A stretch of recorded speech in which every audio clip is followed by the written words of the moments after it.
జగన్మోహన్ రెడ్డి ఆహా ఓహో ఈ స్వరాలన్నీ వినిపించుకుంటూ కూర్చుని ఇంకా ఆంధ్రప్రదేశ్లో కూర్చుని రేపు నెల్లూరు వెళ్ళబోతున్నాడు. కానీ ఇద్దరు నేతలు మాత్రం ఎక్కడ అలజడి చేయలేదు.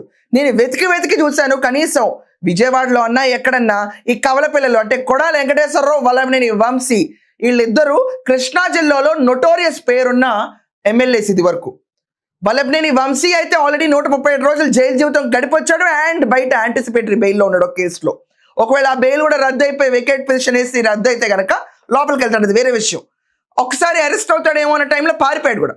అండ్ వల్లభనేని వంశీ షో పక్కన పెడితే కొడాలి వెంకటేశ్వరరావు నీ ఎర్ర బుక్ కాదు పసుపు బుక్ కాదు ఏ బుక్ లాగా రాసుకో, దాంట్లో నువ్వు జగన్మోహన్ రెడ్డికి ఎదురెళ్ళినా నువ్వు జగన్మోహన్ రెడ్డి నీకు ఎదురొచ్చినా నీకే రిస్క్, నువ్వు జగన్మోహన్ రెడ్డి పేరు రాస్తే అన్నాడు. ఆ బయట కూడా ఏంటి కొడాలి వెంకటేశ్వరరావుది. మీ ఎర్ర బుక్కులకి మీ పసుపు బుక్కులకి ఇక్కడ భయపడేవాడు ఎవడో లేడన్నది గుర్తు పెట్టుకోవాలి. నువ్వు జగన్మోహన్ రెడ్డి పేరు రాసినా నీకే ప్రమాదం, లేదా జగన్మోహన్ రెడ్డి గారు ఏదైనా బుక్ లో నీ పేరు రాసినా నీకే ప్రమాదం.